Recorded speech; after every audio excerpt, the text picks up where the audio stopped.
एक चालाक कौआ मोर के पंख पहनकर गर्व से खड़ा है और तालाब के पानी में अपनी परछाई देख रहा है। पास ही असली मोर हरे भरे बगीचे में शान से टहल रहे हैं। मोर के पंख लगाए एक कौआ असली मोरों के झुंड के बीच बैठा है। मोर उलझन में दिख रहे हैं क्योंकि कौए का व्यवहार और आवाज उनसे अलग है। मोर के पंख लगाए एक कौआ असली मोरों के झुंड के बीच बैठा है।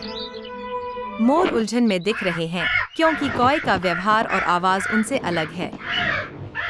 गुस्से में मोर भेष बदल कर आए कौए को भगा रहे हैं।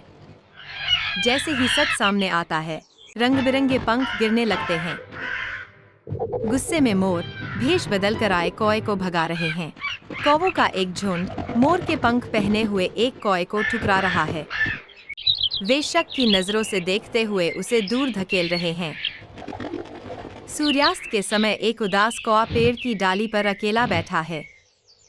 आसपास कोई पक्षी नहीं है और उसके चेहरे पर पछतावे की झलक दिख रही है।